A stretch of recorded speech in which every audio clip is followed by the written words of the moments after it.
दादा ही मूर्ती कशी दिली? भक्तिभावाने दिली. नाही म्हणजे केवढ्याला आहे? 2100 रुपये. ठीक आहे, मग ही बुक करा. हो करतो लगेच. अब्बू, अम्मी ने आपके लिए खाना भेजा है. हा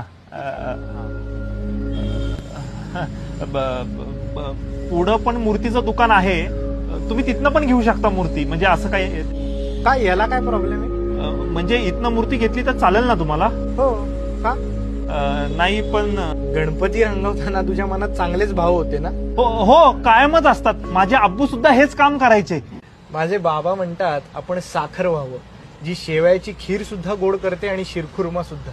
आपण वीट व्हावं, जी मंदिर सुद्धा उभारते आणि मस्जिद सुद्धा. आपण फूल व्हावं, जे हारात सुद्धा वापरलं जातं आणि चादरीत सुद्धा.